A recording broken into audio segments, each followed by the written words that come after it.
வணக்கம். Sinus pain and dental pain. சைனஸில் problem இருக்கிறவங்களுக்கு பல்வலி வருமா?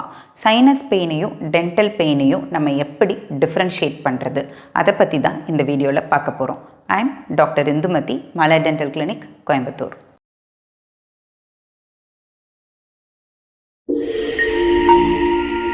இப்போ முதல்ல சைனஸ் அப்படின்னா என்னன்னு பார்க்கலாம். சைனஸ்ங்கிறது நம்ம முகத்தில் இருக்கக்கூடிய ஏர் பாக்கெட்ஸ். நம்மளுக்கு மொத்தம் 4 சைனஸ் இருக்குங்க.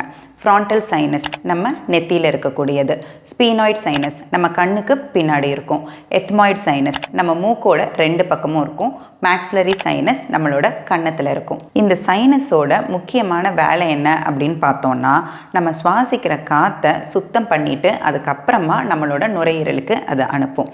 இப்போது இந்த சைனஸில் ஏதாச்சும் இன்ஃபெக்ஷன் ஏற்பட்டுச்சுன்னா இந்த சைனஸை சுற்றி இருக்கக்கூடிய லைனிங்கில் வீக்கம் ஏற்பட்டு அதைத்தான் நம்ம சைனோசைட்டிஸ் அப்படின்னு சொல்கிறோம்.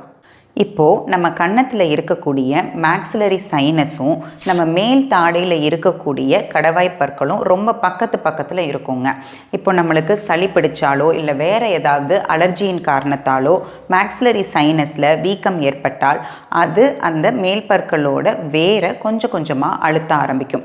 இதனால் மேல் பற்களில் வலி உண்டாகும். இப்போது நம்மளுக்கு மேல் பற்களில் வலி உண்டாகுது. அது பல்லில் இருக்கிற சொத்தையினால் வலிக்குதா, பல்லை சுற்றி இருக்கிற ஈறுகள் பிரச்சனை வலிக்குதா, இந்த சைனஸ் பெயினால் வலிக்குதா அப்படிங்கிறத நம்மளால் அவ்வளோ ஈஸியாக கண்டுபிடிக்க முடியாது.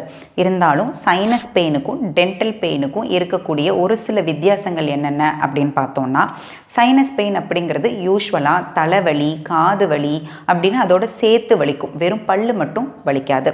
அதே மாதிரி சைனஸ் பெயின்ங்கிறது கொஞ்சம் டல் பெயினாக இருக்குங்க. ஆனால் பல்லு வலிங்கிறது ஷார்ப்பாக அந்த பல்லில் மட்டும் குத்துற மாதிரி வலிக்கும். அடுத்தது சைனஸ் பெயின்ங்கிறது நம்ம குனிஞ்சாலோ இல்லை நம்ம ஜம்ப் பண்ணாலோ அந்த மாதிரி ஏதாவது செய்யும் பொழுது அதிகமாக வலிக்கும். ரெஸ்ட் எடுத்தோம் அப்படின்னா வலி இருக்காது. ஆனால் பல்லு வலிங்கிறது நம்ம ரெஸ்ட் எடுத்தாலும் சரி இல்லை வேறு ஏதாவது வேலை பார்த்துக்கிட்டே இருந்தாலும் பல்லு வலிச்சுக்கிட்டே தான் இருக்கும். அதே மாதிரி சைனஸ் பெயினில் மேல் பற்கள் எல்லாமே நம்மளுக்கு வலிக்கிற மாதிரி தெரியும். ஆனால் வெறும் பல்லு வலியாக இருந்துச்சுன்னா அந்த ஒரு பல்லு மட்டும் கரெக்டாக வலிக்குது அப்படின்னு மோஸ்ட்லி நம்மளால் டிஃப்ரென்ஷியேட் பண்ணுற மாதிரி இருக்கும். இப்போது இதை வச்செல்லாம் எந்த விதமான வித்தியாசமும் கண்டுபிடிக்க முடியல டாக்டர் அப்படின்னா நீங்கள் உங்கள் டென்டிஸ்ட்டை பார்க்கணும். அவங்க உங்கள் பல்லை எக்ஸாமின் பண்ணி பார்த்துட்டு அதில் ஏதாவது சொத்தை இருக்கா இல்லை ஈறு நோய் இருக்கா அப்படிங்கிறத பார்த்துட்டு எக்ஸ்ரே எடுத்து பார்ப்பாங்க. அந்த எக்ஸ்ரேயில் பல்லில் எந்த விதமான பிரச்சனையும் இல்லை அப்படின்னா மேல் பற்கள் வலிக்கிறதுக்கு உங்களுடைய சைனஸும் காரணமாக இருக்கலாம். அப்போது நீங்கள் உங்கள் இஎன்டி டாக்டரை பார்க்க வேண்டியது இருக்கும். தேங்க்யூ.